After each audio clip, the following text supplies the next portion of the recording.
This is the Throstle Club with Norman Bartlam and Bob Downing. Hello and welcome to the latest edition of the Throstle Club. Now, this is the programme which looks back on the long and illustrious history of West Bromwich Albion, and we speak to former players and supporters about their memories of our marvellous club, with a particular emphasis on this month in history, which of course is December. Now, sitting alongside me as usual is a man whose form rate is always excellent. It's the former Sports Argus man, Bob Downing. Hello, Norman. And sitting opposite, as always, is Black Country Radio's very own Billy Spakemon. He'll be chipping in with his own comments. And you've guessed it, you're still twiddling your knobs, aren't you, in the corner? I am, definitely. Are your knobs been okay this Yeah, they've month? been all right this week. Excellent, excellent.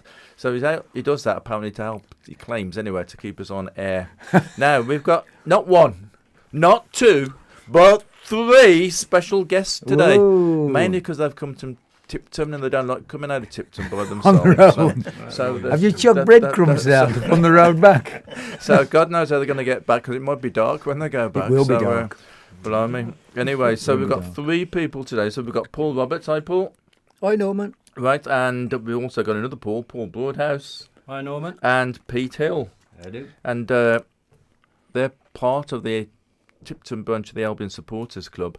And more importantly, Pete is into booze, into pubs. Really? I know you find that hard to believe, Billy. Keith should have been on the desk here, our chairman, shouldn't he? But he is. He's made a mistake here, though, because when we said you want to come to the Throstle Club, we thought he was going to get a point, but he's having to come and talk it on the radio instead. So we've got loads of talking to do over the next hour as we say welcome to the Throstle Club.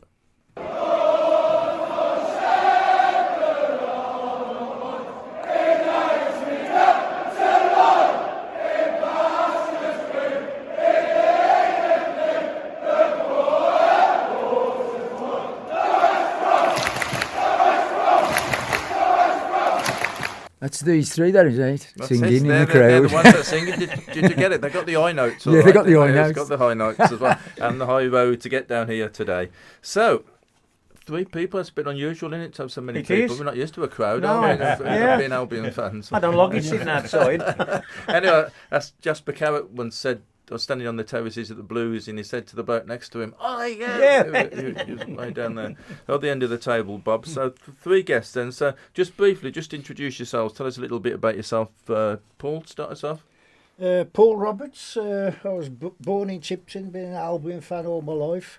I help run the Tipton Baggies. We put events on for former players and things like that. Okay, and another Paul. Yeah, it's Paul Broadhouse.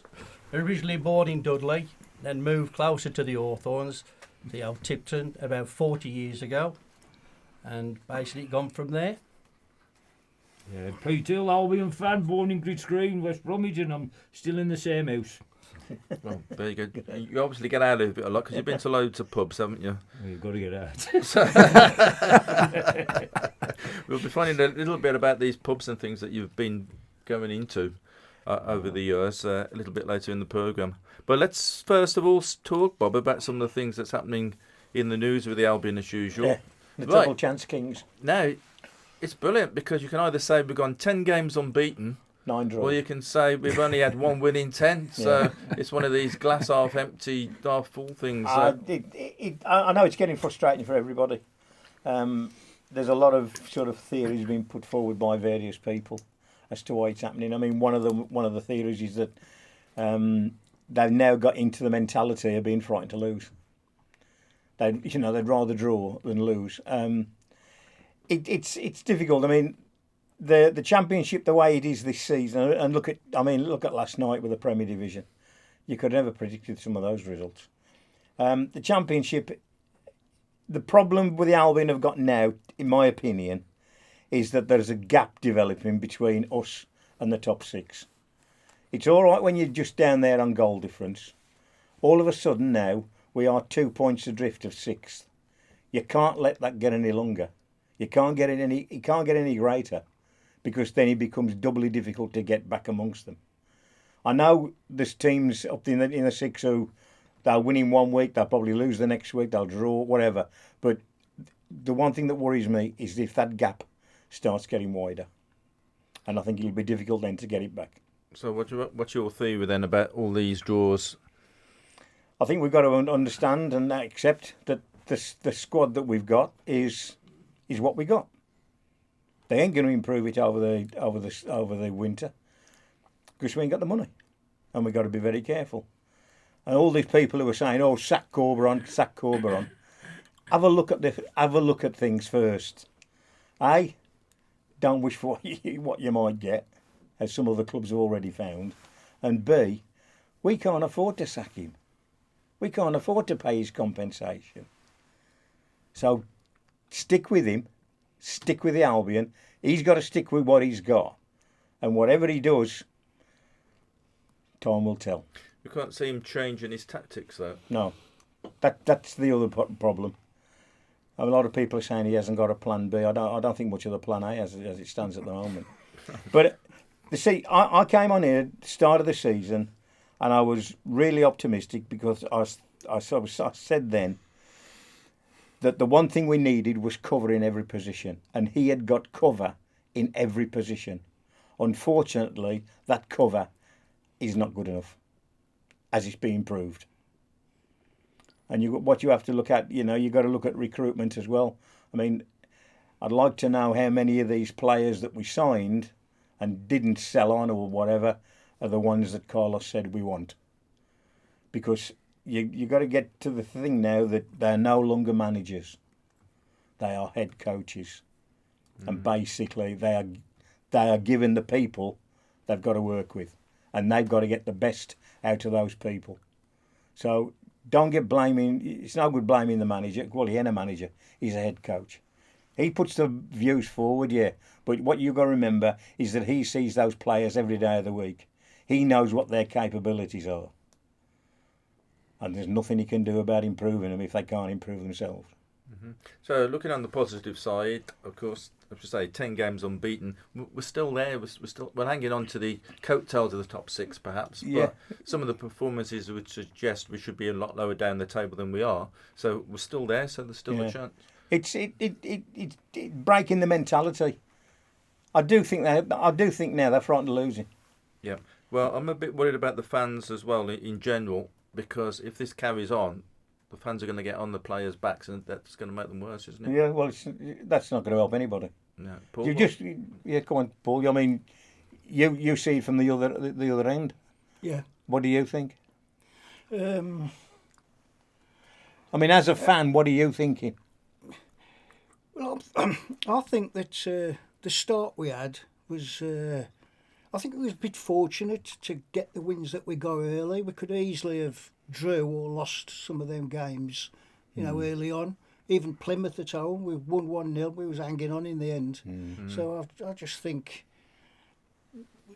luck's gone against us in the last few games. I mean, we was 1-0 up at what was the last game? What was the last game we played? At Preston. At Preston. Yeah. And it was a very good goal, but I mean, apart from that, they didn't really threaten otherwise, did they? Well, that's one of the issues, of course, isn't it? That you go one up and then sit back and try and defend it, which is possibly not the right thing to do. What about you? Have you been to any of the games? Yeah, I've been to a few and watched lots. The thing I find is we're so negative. We start the game off very positive, and then we tend, if you go a goal up, you tend to sit back then on a goal. Today's football, 1-goal lead is absolutely nothing now. It's like our goalkeeper has more touches than some of our outfield players. And when you're doing that, when you're sort of sitting back all the while, you're allowing pressure on yourself. And hence what you were saying, the players will feel pressure. So if you're actually sitting back all the while, allowing pressure, at some point, that pressure is going to tell. And hence, that's why you're conceding goals. Today's football, your 1-goal lead now is absolutely nothing. If you're 2-0 up, is nothing. So it's the negative side. You start the season off well, so that's showing you've actually got your players that are decent players. So there's something happening as the season's going on, why we tend to be so negative. We've got the players good enough, but we're not using them. And you tend to panic and sit back. and that's why we're always conceding very late goals. Yeah, so It ain't just the baggies, though, is it? No, I mean, football in general, there must be, if you don't get the stats, there must be hundreds of goals scored in the last 5 minutes, or the extra 11 minutes, or whatever it is they play. Well, It's phenomenal. phenomenal, Isn't it? Yeah, they were talking on television, one of the on the TV matches. The FA Cup games they were televising at the weekend, and the number of clubs they got stats now. How many times they've scored in added time? Yeah. Mm. And that's, I mean, that's what you've got to think about. I mean, it's no longer 90 minutes. No. I mean, a couple of one of the cup ties on television on Saturday or Sunday went to the 98th minute. Yeah. So basically, when they see the clock ticking down, I don't think there should be big clocks up No. telling you what the time is. You don't? No. You think that's psychological Yeah. then? The players think, oh, Yeah. we've only got a minute. They start thinking, hang on, we're down to the 80th minute. Yeah. We've only got the last 10 minutes. Now, come on, let's keep tight for these last 10 minutes. You should be keeping tight for the entire 90. You should be concentrating for the entire game. And then you get to the last 5 minutes, and how many times clubs are chasing a point, if you like, or maybe a win, but I mean, away team will be trying to get a point, that the pressure does come. And the home team who's trying to protect the lead all fall back again. And that's what creates it. Yep. And how many times does a substitute score? Especially if they come on Really 89 high minutes. percentage, eh? Yeah. Well, the other big talking point at the moment, or not a big talking point as the case may be, is the FA Cup draw away at Bournemouth, which isn't most exciting a cup draw. So No. how do you think we're going to take that, Paul? I think it'll be a loss, to be honest. I think they're well. It depends what teams they put out, doesn't it? Really, if they play a strong side, we play our strong side. I think it'll be a defeat. Is that likely to happen though? That's the issue, isn't it? Yeah. I don't think, if you look at it from the Bournemouth point of view, the teams in their part of the Premier Division. But let's face it, we've got 3 Premier Divisions in one Premier Division, haven't we? We've got the top 6, we've got the middle 6, and then we've got the rest who are fighting against relegation. Yeah. Well, all I can say this is a very exciting, Merry Christmassy programme. My goodness, I'd like to think what would be happening Slash if the out. Albion were The best in thing deep we can trouble. hope for at Bournemouth is that they put out a weakened team Yeah. And we put out a decent and we team. put out a decent team. Yeah. Yeah. So that's something to look forward to. It is. Yeah. It is. Well, the philosophy of football's completely changed, isn't it now? But the worst thing of all, We're and I all still used to maintain play. it, the worst thing of all is the FA again falling down at the feet of King Premier Division and letting the top 6 get away with anything they want to get away with. It's money. That's the biggest problem you've got. Ruining the replays Yes. and going straight to penalties is a joke. Well, Absolute particularly for joke. little clubs, isn't it? I mean, it's Yeah. where I don't know. Tamworth's got whoever it is, Tottenham. If they manage to get a draw, that's a lot of money for them, and to take it away in one game, it's just also ridiculous. Isn't it? fantastic for the players because if they could get a draw, they know they're going to be playing at White Hart Yeah, Lane. yeah. It's That's right, It's yeah. the only opportunity that they're going to have But- in their life to do that. What the thing that annoys me as well, Norm, is the Premier Division or the top 6 wanted the no replays. They don't play their strongest team until the 5th round. Yeah. So what they complaining about having to play a replay? Yeah. The Arsenal's, Manchester United, they ain't going to play their strongest team until the 5th round. Sometimes they'll wait till the quarterfinals. Yeah. So what they worried about? No, it's The players getting Yeah. tired. Yeah. Yeah, Well- it's his players getting Players tired. getting tired. It's, We used to play 4 matches in one weekend. We did. yeah. Aye. Yeah, but that was the beauty of the one. Right, come on then, let's move on. Let's cheer ourselves up. Let's have a pint. Oh no, we can't. We'll just have to talk about it instead. So we haven't got a drink for you, Pete. But tell us all about this beer business then. Well, it started back in 1984. 1984 when we thought we'd do all the Banksy's pub on one of the Point and Platter maps. And me, the old man and a few other chaps got together. And off we went. Thinking it was going to be a year hobby, but it's now 40 years last week. We was at the Black Country Museum last week celebrating up there with the lads. And we're again tomorrow up there. We have our annual Christmas carol service up there, and we do the 12 days of Black Country Christmas. We'll all be singing that, and I'll put a couple of beers on for us barrels of beer on for us tomorrow again. So, how many pubs do you reckon you've been to then? Oh no, exactly 23,473. Oh, God. Which I did 2 yesterday. I thought Keith could go round a few. Yesterday's, Pete.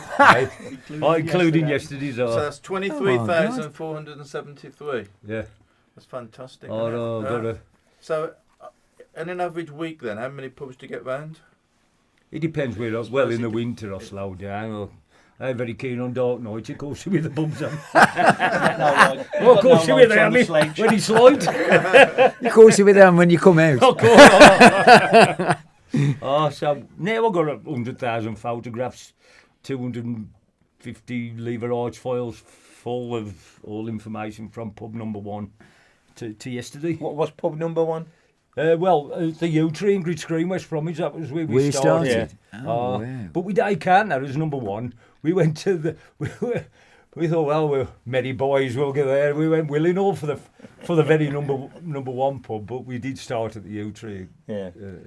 And we've been going ever since. When you were doing the pubs, I mean, when did you get to the idea? I want to go to every one that's called Albion. Well, not. It's been one of my latest challenges. That was Right. because over the 40 years, the first challenge was obviously doing all the Banksy's boozers. Then it was. We was going to stop at 1,000, then somebody give me a pub of every... Somebody offered you a point. They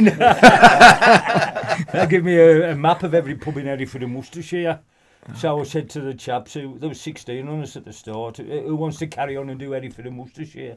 Yeah. So we did all them, got to 2,000. Then there was a chap got in the newspaper and the Guinness Book of Records for visiting 3,000 pubs by public transport. No.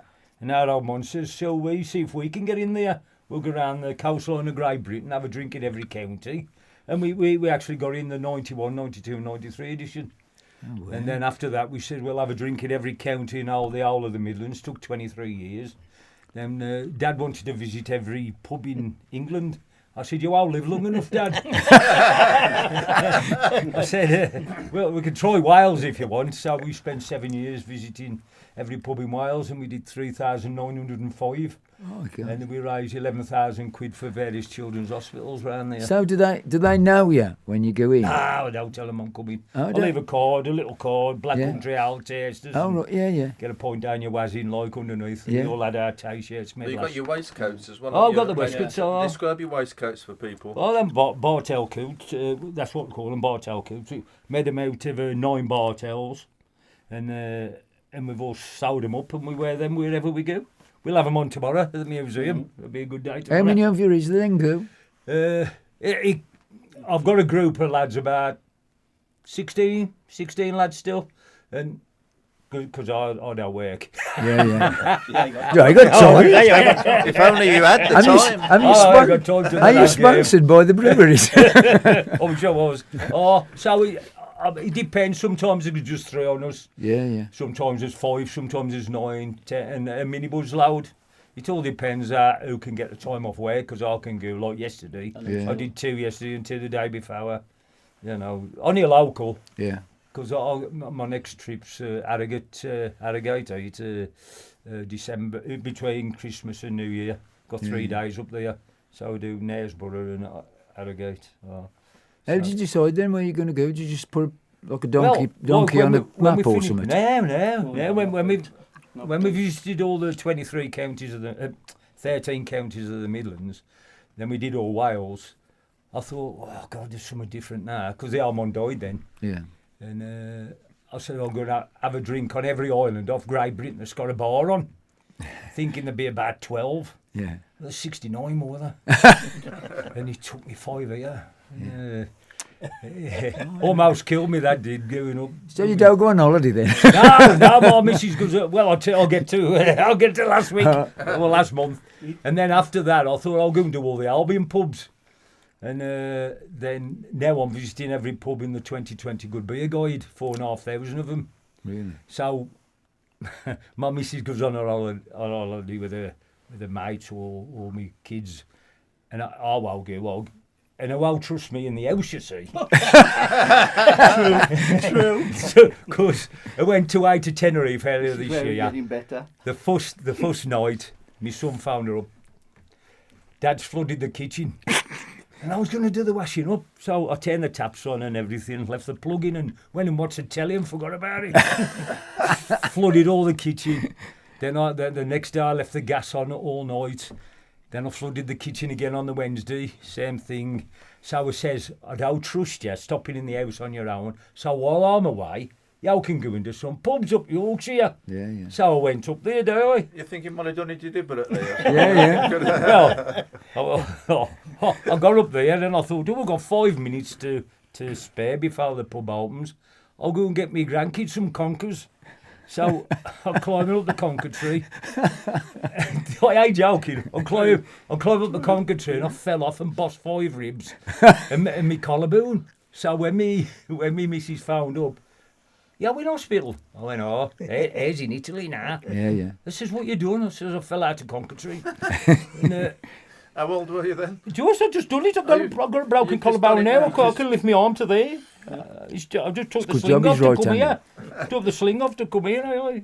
So I've got to go up to the hospital in 2 weeks' time and have it X-ray, see how it's healing.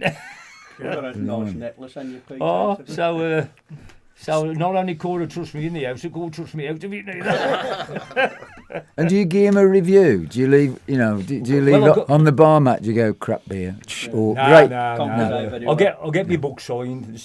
Well, I used to have a signature, but now I get people to print it. And I've got 23,500 signatures in my books. Yeah. I tick what beer I have in every pub. And then I make a note to the decor of every pub, take a photograph of every pub. And write them out usually between 5 and 9, because I've always said the 10th would be mine if I ever run one. Yeah. But I never run one, so. Yeah. Tell him about the Albion player, the one in Chorley. Oh, well, I was coming back from Blackpool, September, just gone. And I thought, I can do 2 pubs on the way home, could I? Have a point. So I went to Chorley. I thought, well, I did 2 there. And I went in the malt shovel. And I'm sitting there. The gaffer's behind the bar. I'm just sitting there. And this old chap come in. And he says, because I leave a little card, he looked on the back, West Bromwich. He went, he says, so wonder the gaffer I told you about his football career. Because I'd been up and I'd had me book. I said, don't sign it, gaffer. I said, just print your name. So anyway, he said, I played for West Bromwich Albion. I said, you did you? He went, He says, I played at Wembley in 1993. I says, who am you then? He said, Nicky Reid. Oh, yeah. And I took 30 years off him and I went, I can see it there. Yeah, so yeah. I says, you'll have to sign me book then. So he signed it as well. But he's got the malt shovel of Chorley, and this was September this year. Yeah, I've actually been to that one. Have you been to that? I've only got 23,472 to go now. I'm catching you up, mate. Yeah. It's incredible, isn't it? And I asked for £1 a pub. And he used to go to local charities, but because I'm doing a nationwide Camera Good Big Eye pubs, I'm doing it for the Midland Air Ambulance now. Oh, great. That's excellent. Yeah. So tell us a bit of some of your charity stuff then, that the money's been used for in the past.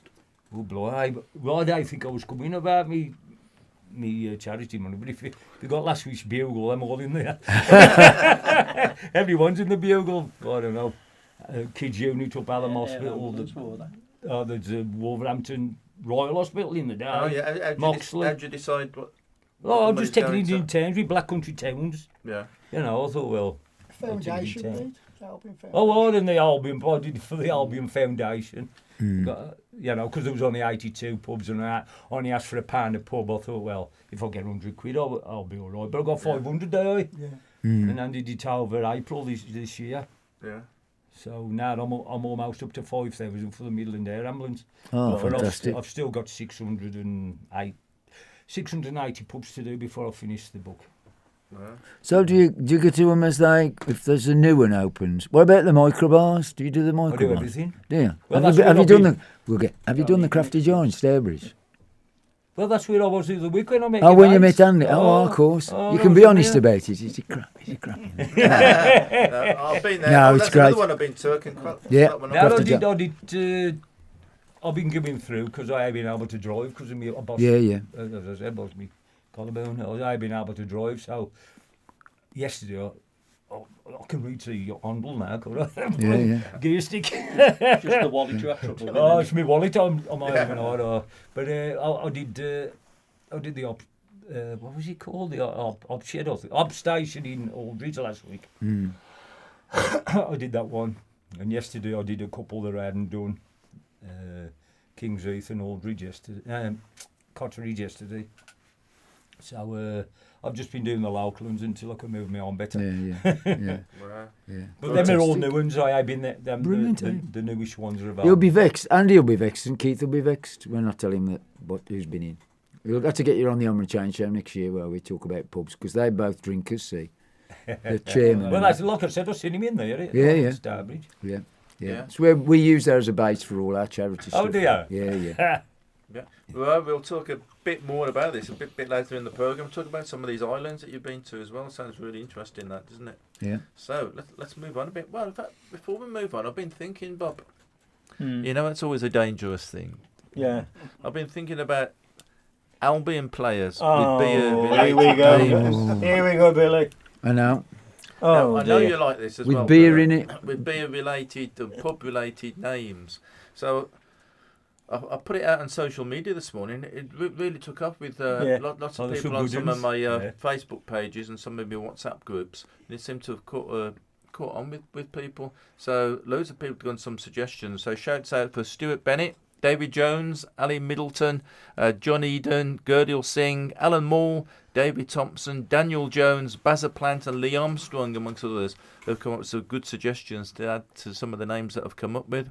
So between us here, let's see if we can get a team together then of Albion-related names. So we've got to decide on a goalkeeper. We've got three possibilities.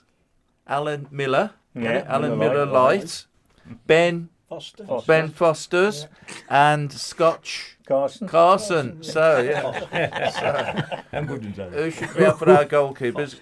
Well, I don't know. It shouldn't necessarily be the best player of the three, I don't think. It's the one with the best pun and stuff like that. So what do you reckon we should have? Alan Miller Light, Ben Miller Fosters, or Miller Scotch Light. Carson? Yeah, Miller Light? Miller Light. Right, so Alan Miller Light the goalie. is the goalkeeper. Okay. Right, now if we have 4-4-2, shall we have four defenders? There's five actually. So, Giano Zuva Saloon. I've never heard of him. Colesberg Hopkins. Remember Cole Hopkins? Ale Stair Robertson. Oh, yeah. Oh. And current player at the moment, Kyle Barley. Kyle Barley. One goalkeeper we've missed. Go on. Mark Grew 11. Oh, yeah. Well, I've got Mark Grew 11 down late, but Mark Grew 11, good one, excellent one. And my favourite defender, Mr. Burgess. Barrel Burgess. Yeah, so we've got five there, so we need to miss one out. Kyle Barley, Aylstair Robertson, Barrel Burgess, Colesberg Hopkins, or Gianna Zuva Saloon. Gianna, he played for us about 2009, 10 or something. Oh, did he? Yeah. So shall we leave him off? Yeah. So our four defenders then, not necessarily in the right position, but defenders, Kyle Barley, Aylstair Robertson, Barrel Burgess, and Colesberg Hopkins. He was the Belgian guy, wasn't he? Yeah. Right, in midfield, we've had 5 contributions, so we need to lose one of these. So, good old player Billy Bass, from years gone by. Bobby Maltand. Barley Blues. Maltand. Maltand. Malt. Hops. Hops. Bobby Hops. Bobby Hopes. Bobby Hopes. Right, Tony Brew. Tony Brew. Like Tony Brown Ale. Tony Brown Ale. Robert Hopkins. Yeah. Oh, that's a good one. And my favourite one, because I thought of it myself, John Swift Half. Oh, that's a good one. That's a good one. That's a good one. Okay, Martini Joel. Martini Joel. Good one. That's a good Yeah. one. Right, good one, Martini Joel in there as well. Excellent. So we need 4 of those. So who should we have? John Swift Half, definitely, yeah? Yeah. Right. Tony Boone, Yeah. yeah, keep him in. Martin Joel, Yes. Yeah. Martini Joel, rather. Right, so we need one more from Bobby Hops, Robert Hopkins, or Billy Bassett. Billy Bass. Billy Bassett. Billy Bassett, Yeah. well, not Billy Bassett Yeah. then. So our midfield, we've got Tony Boone, Martini Joel, John Swift Half, and Billy Bassett. Right, now attackers, we've got loads of attackers, so which is unusual for the Albion. I think you'll agree, wouldn't Yeah, you? we could do with a few now. Right, at the moment, of course, we've got Mr. Grant, Carling Carling Grant, Grant. A good one from the late 60s, Colin Snug. Colin Snuggit. Snuggets, yeah. Colin Snuggit. Right, Stuart's come up with Mr. Pereira, whose first name is Perry. Bia Matt Oh. Yeah, Matt. Matthias Pereira. Bia Matthias Pereira, Oh, yeah. which is brilliant. Jonathan Green King. Yeah. Ali Brown Ale. That's a good one. We've had a suggestion of Derek Keg Van. Yeah. Derek Keg Van. I had one I like, Shandy Hunt. Shandy. Oh, that's next. That's actually on the list. Next. Look Yeah. there, Shandy Hunt. Shandy Hunt. Yeah. Roman Budvar from Roman Bednar. And Alistair's come up with Sado, which is the obvious one, which is one of the best. Sado, Better in. Barahino. Bia, Beerina. Sado Bia Reno. And we're allowed to use words like this, Billy. We are Paul Pisky Shalido. I think he's got to go in. He's number one. So we need 4 from there. Then who should we have? Oh, we'll have Pisky Salido. Right. Yeah. Paul Pisky Salido, definitely. Sado Biarino's got to go in. I do like Shandy Hunt. Shandy Shandy Hunt. Hunt. Shandy Hunt. Yeah, definitely Shandy Hunt. And one more from the others. Ali Brown Ale. Yeah, Ali Brown Ale. Ali Brown Ale. Because I thought of it. Okay. How did you? Right, at least that one didn't go flat. Have you got too many players? Is these So subs and all? 4-4-2. Subs. Yeah. So actually, we got 4 You got attackers 14, there. yeah. We got 4 attackers actually. Yeah. So Got we two need reserves. 2, don't we? I might We've got to score take them. 2 out, unless we take 2 midfield out and have the 4-2-4. Yeah. Yeah. So Take. take 2 midfielders out then. So we've got Boone. So Swift half we've got to keep. Yeah. And Martini Yol. Yeah, So that'll we'll be. take out Tony Boone and Billy Bassett. Ah, that's it. So we ended up with a good old-fashioned attacking 4-2-4. Long time since Tony Broom's So- been dropped. Alan Miller Light. Yeah. Then the back 4: Kyle Barley, Aylstair Robertson, Barrel Burgess, and Colesberg Hopkins. And in midfield, as you say, Tony Boone's been dropped. So we've got Martini Yol and John Swift half. And our 2 up front, we've got Paul Pisky Piscalido. Salido, Shandy Hunt, Ali Brown Ale, Yeah. and Sado Biarino. Brilliant, isn't it? We need a manager, of course. Now, giving this a bit of thought. Right. A manager and his assistant, Alan Point-sized Buckley. And who was his sidekick? Arthur Manners. Arthur Mans. Arthur Mans. Oh, That's a yeah. good one. I was quite, Well, good. Yes. quite pleased when I thought of that. Quite So, clever then. what could possibly go wrong with that? I'm sure we get quite a few brutal tackles in. And 1 or 2 stout defenders as well. And of course, you could always get Bex in to do some PR. Oh, yeah. Yeah, and a shame he's just died recently because we've had a consultant in. We could have had old speckled Sven. Coming to help us as well. I think that's enough there. I think we can bank on that. And that's our team on the Throstle Club.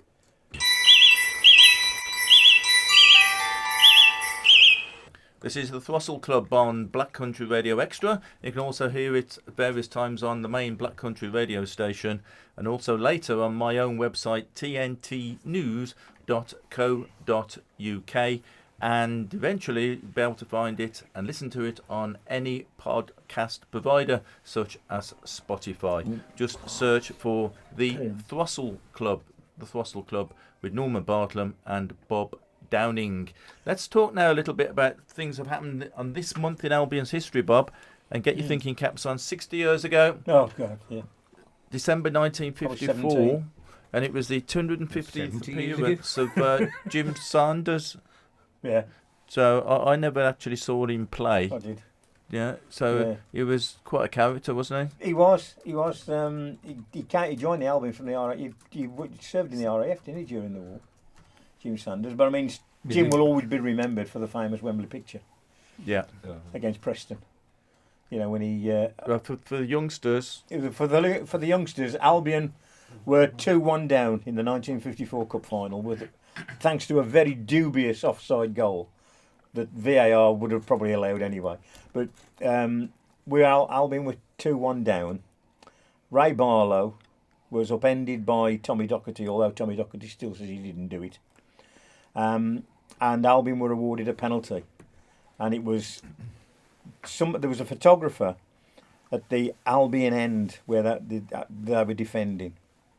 Ronnie Allen placed the ball on the spot, came back, and as he started his run, the photographer noticed that Jim Sanders was actually... They said he was saying a prayer at the goalpost. He turned his back on the penalty, and he got his face towards on the goalpost, with his arms around it. And they said, he was obviously praying for the penalty, which he didn't turn round until he heard the roar, and then he knew that Ronnie Allen had scored. Just a sidetrack from that, which I think I've mentioned before. One time I was talking to Ronnie Allen, and we asked him about the penalty, and he said that after he'd scored the penalty and they were going back to the centre circle, the referee turned to Ronnie and said, if he'd have saved it, you'd have taken it again. Because he moved, the goalkeeper moved. Yeah. And if you look at it, if you can still see it on YouTube, you see that penalty, he does. Oh, yeah. But he said if he'd have saved it, you'd have taken it again. Yep. Thankfully, he ain't. Yep. I think he was 60. I said 60 years. I think it's 70 years. Yeah, 70. 30 years ago, Boxing Day 1994 is when the Hawthorns become all-seater. It's a long time ago, isn't it? 30 years. Yeah. What were your thoughts? Can you remember what your thoughts were when you thought, we're going to have to sit down now? I think a lot of people thought, yes, good idea. I hated it. There was... I just hated it. I thought, well, you could just go and stand anywhere, meet your mates behind the goal, and now I remember the first game we had when it was all seater. I think it was Bristol, and I think we won 1-0. It tipped down the rain, and we had to sit at the front. We got soaking, and I couldn't. My mate was over there, and I was sitting by some little kids and some women, and I thought, this ain't what I've come up for football for, and I hated it. And I still do. I think it's a change. I actually think it's a change for the better, to be honest. At the time, like you said, Pete, it was somewhat, no, this is never going to take on, But now I think it is a lot better seated. You've got your own seat if you're a season ticket holder, numbered. Yeah. 20 years ago, 28th of December 2004, Manchester City won, West Bromwich Albion won, and I was there for that, and it's when the Albion had an equaliser without having a shot. Do you remember that, Paul? You were there with Richard Dunn, I think, was it? An own goal, yeah? Do you remember? You were there, Paul? I weren't there, but I remember it happening there. He was chased down by Ernie. Robert Earnshaw. Ernie tried to get a touch on to it. Running like the clappers, like one of these cartoon characters, trying to get a touch to it. He just couldn't get to it, and the ball went across the line. And it was a Dunn own goal. So the Albion scored without actually having a shot on target. That's correct, yeah. I remember it well. Incredible things. Yeah. Tell us a bit about yourself, Paul, then, and tell us a little bit of your Tipton branch and the work that you do there. Well, it all started, the Tipton Baggies. We was a group of lads who always went to the matches together in the early 70s. And people used to come from Warwick and Banbury to join us, and we used to have a drink in the pub and then make our way to the ground. And two lads got together and decided that to have a reunion. And there was some lads had never been to a game for 40 years, and some of us had got season tickets in different parts of the ground. And we got in touch with the Albion, and they provided tickets for everyone, as it was in the day that we was all to be together in the Brummy Road. And the papers got to hear of it and did a bit of an article about it. And it was against the game that we chose. It was against Watford, and we drew. So some Nothing things never changes. change. Some things never change. Yeah. It was that 800 draw. Yeah, and then we started having reunions, and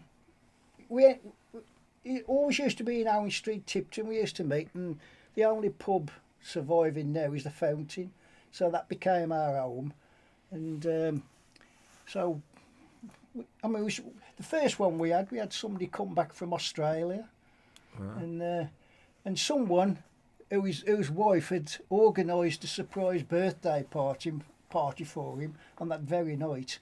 And he refused to go. He said, "I've known these lads longer than I've known you." Really? So he didn't get to the party, no. Oh, right. God, I'm sure. Bet that went down well. Yeah. Yeah, I mean, you meet at the Wagon and Horses now, don't you, Paul? Is it the Wagon and Horses? No, we don't meet there. That's just... I mean, my brother keeps the Rising Sun in Tipton. And we originally, used to have our players' nights there, but it was too small. So we only used to get 30, and so we moved up the road to Wagon and Horses. I knew the boss there, and he decided to have us. We got the Graham Williams book signing a couple of weeks' time there. But you've also a book signing? Graham Williams book signing, do I hear? Can I just casually mention? Can I just casually agree with that? Go on. Agree with that? But the other thing is the Alec Jackson little corner you've got. Oh yes, that's in the Rising Sun. That is. That's in the Rising Sun. Yes, Alex is local. Yeah. And how did that come about? Well, we put a few things up, and Laurie Rampling, as some people, he does like a bit of an author, he does the books and that. I texted him, I saw on Facebook that someone was selling Alec Jackson's contracts when he left the Albion to go to Blues. And I told him about it, and next message I got back off him, he said, "I've bought it. It's now frame it and bring it down to the pub." And that's when he did one of his recent book signings, he bought this framed contract with him, and we put it on the wall. And then my brother had got all the bits and pieces, and we put that on, and then somebody else bought all the bits and pieces. And it was Laurie Rampling that nicknamed it coined it the Jacko's Corner. He drank in there, though, did he, Paul? Yeah. Yeah, he did, He drank in there. So basically it was his local. Oh, it was for local, many a year, yeah. So that's a fantastic thing to do. That. I've told you a story with me and Alec Jackson. That time when I was waiting for autographs, I was on my own, and he turned up in his car. Alec did, and I got his autograph. And he came out and he said, "Not his bike." He was in his car, and he said to me, he said, "We're not training here anymore, don't you?" And I said, "No." He said, "No." He said, "We're all training at Spring Road." He said, "Come on." He said, "Jump in the car." He said, "I'll take you." And I said, "No, it's all right, I'm on my bike." He said, "Well," and he gave me the directions. And when I got to the Spring Road, he was looking for me. And he said, "Oh, you found it all right?" And I said, "Yeah." But that was Alec. That was how players were then. They ain't the sort of jumping yellow Lamborghinis, put your dark glasses on and speed away. They were... Well, just trying to think who's got a yellow Lamborghini and speeds away, but there we go. There. Well, yeah. So here we are then. This is the Throstle Club.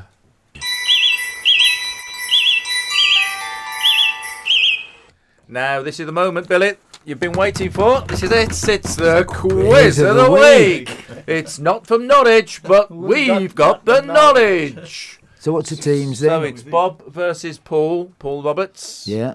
We have half a dozen questions, I think, so far today. Test your Albion knowledge. Just shout out the answers. You ready, Billy? Yep. Got that pencil sharpened? Yep.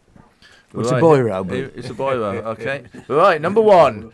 John Osborne died in December 1998. He joined the Albion in 1967 from Chesterfield. That's Ooh, Bob Bob's into in. the lead. Number 2. In December 1969, Albion overturned a 1-0 first leg defeat to reach the League Cup final after beating West Ham. No. the other one, where Alan Ashman came from. Carlisle. Was that Paul? That was just Paul there, I Just think. Paul at a pinch. Number 3, December 52, after winning 10 of his 19 games, who resigned as Albion manager? Arthur McCauley. Oh, close. One Buckingham. with the unusual surname, Christian name as well for that matter, Jesse Carver. Carver. Oh, there you go. Half a point because you had to prompt. Okay. Number 4, in December 63, a players' revolt led to a strike over what issue? Tracksuits. Bob's in there. 5, in December of which year did Albion beat Valencia in the UEFA Cup? 78. Whoa. What's the scores? It's 2.5 to 2. Right. To Paul, I To mean. Paul, Yeah, Paul to in the Paul. lead. You need to get this one then, Bob. In December 1972, who played his 200th game for Albion in midfield? Tony Boylan. It did. No, a player who was quite a well-known, wholehearted player. Asa Hartford. Oh. Asa Hartford. So the scores? Score is 3.5 to Paul I'm playing for my and pride here. 2 to Bob. Right, we've got time for one more question then, which is worth 2 points, I 2 think. points, 2 okay, points bonus for this. points. Derek Statham made his debut against Stoke in Stoke, December of which year? 74, 75, 76. 76. Oh, he's taking it. 4.5 points. So the winner of the Christmas quiz Is is Paul. Hey, round of applause there for Paul. One up for Tipton. So Tipton's finest there, coming out on winners of the Christmas quiz. This is the Throstle Club on Black Country Radio. So we've only got a few minutes left. So let's just finish off talking a bit about some more of your pubs and things that you visited there. So you've been on all these islands, 69 islands. So tell us about some of your travels and having to get to them. Well, the one I said to me mates, because there's four on us went, I says, what we'll do, we'll go to Cumbria. I said, we'll catch the ferry. I said from Aisham, I think, Morecambe way, anyway, Morecambe, over to the Isle of Man. I said, we'll go up early, Thursday night, have a night up there, then we've only got half hour to drive to the ferry port. So we got there well in time, 1 o'clock we got there. I goes up with the tickets, I says, yeah mate, I says, 2 o'clock ferry. He said, you've missed it. I said, how can we miss it, mate? I said, it's 2 o'clock. He said, it's a 24-hour clock, mate. He said he went at 2 o'clock in the morning. I said, I'm joking, are you?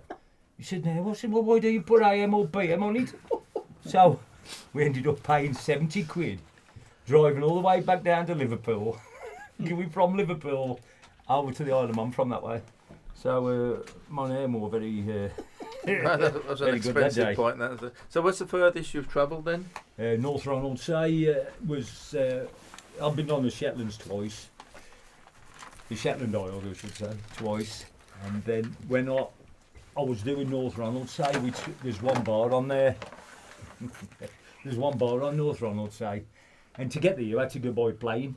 Well, my missus goes away on the plane because I won't fly. And I was that exhausted, I thought, I've got to... and then got a fly. I got to fly, so it was only 20 minutes or it was 3 hours on the boat there and back, and I had to stop on the island 3 days. But when I got over there on the plane, I got off, and I thought I'll walk down to this pub. So I went in the bike shed and I borrowed this bike out of an hire shop, and off I went on this bike. And the bloke stopped me and I says, I call nothing, mate. I said, I'll leave a tenner for it when I go in the morning. I said, I'll give it a tenner. Well, I get up in the morning and the airport control went on strike. And I thought, well, what am I going to do? Everything's booked up, my hotels and that. And I had to stop another day on the island in this little shed. 45 quid I had to pay just for that. And then I cycled down, jump on my plane, get him a pinned a tenner to the wall. Although he might come after me again. But it was great just going around all the islands, because I went on the Shetland Islands, and I only went with my tie shirt on and my beer towel coat on. So off we go, and it's freezing in the night. So I couldn't get anybody to give me a blanket. So I was in the toilet all night with the hand dryer, just keeping me dry with the hand dryer. And when I got there, I had to do a little island, and I got off at the island. It was tipping down the rain in July. I was soaked, and I said, "Where's the pub, mate?" He says, "About 5 miles away, on the side of the island." I said, "I've only got an hour and a half on the island, mate." I said, "I've come all this way because I got one pub to do," and this chap dropped me off there, and I'd already found the gaffer. He said he'd open for me. And he wasn't there, was he? And there was no shelter. I was freezing in July. And he ended coming up half hour late. And I had 3 points right away. and he said, "I'm lucky today." He says, because I was going to give him 20 quid to drop me back off at the boat. He said, "This chap's got a dart match." He said, "I'll drop you off." So I was lucky that night. Wow. So, but I thought I'd leave my car in Aberdeen because it'd be cheaper. But when I actually got off on the Shetlands, it cost me 100 quid in the taxi. Wow.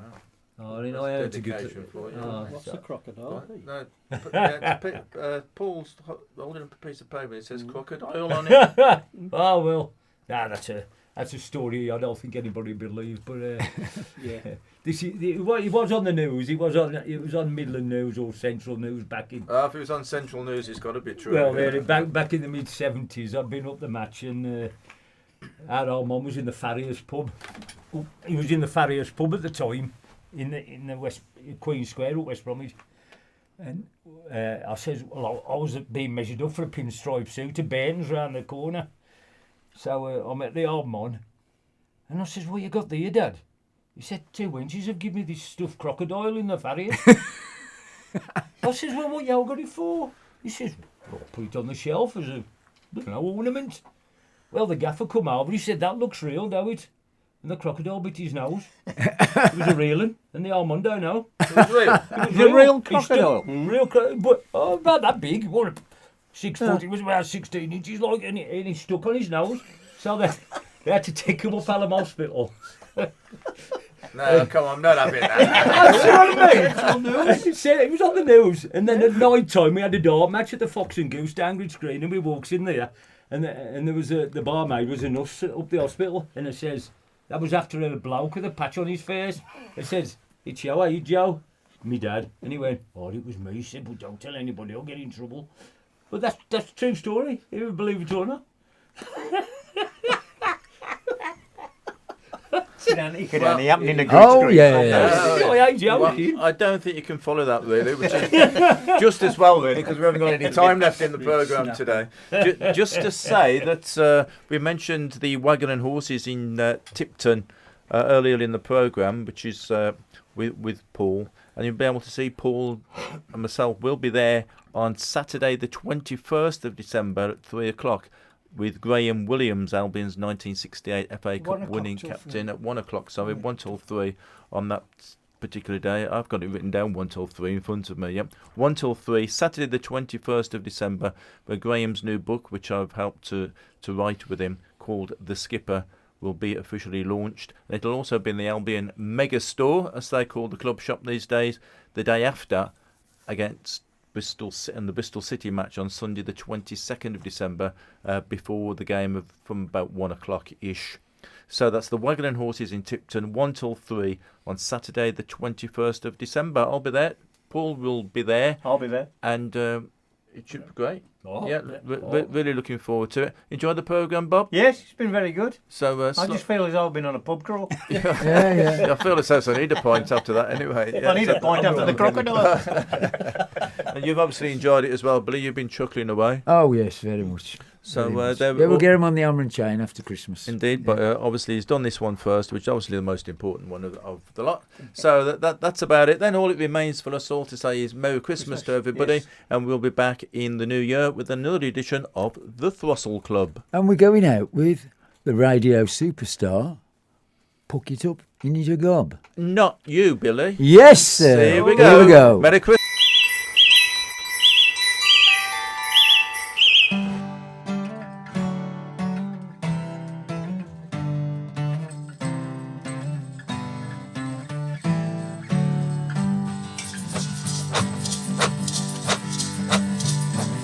Someone we can see and someone we recall, but we're gonna bring some cheer. It's Christmas, that's for sure. No chants or carols here, we'll all just join as one to bring you something different. Come join in all the fun. Book it up to your God, we'll tell you what to do. Billy's gonna count me and give your kazoo a goo. 1, 2.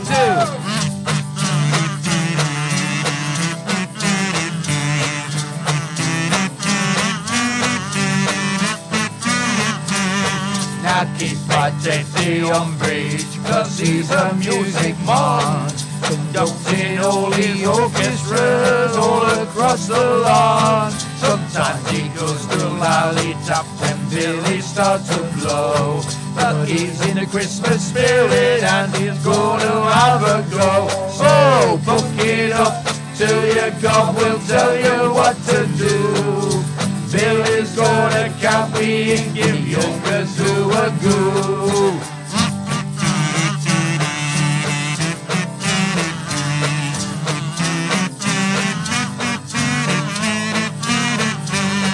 Be good and kind and give the smiles and season of good cheer. Under the moon, let's blow a tune to all your lot out there. We'll go all a dancing as Christmas spirit grows. Drop the mislin at the door while we'll blow our kazoos.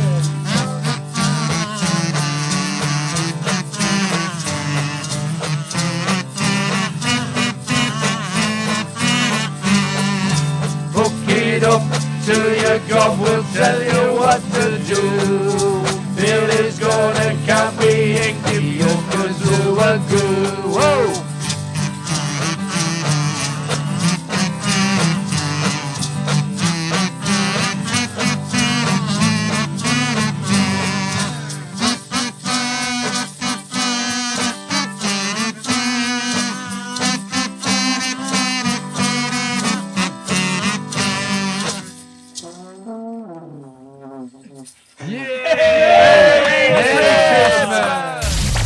Live from the Black Country, online, on your mobile,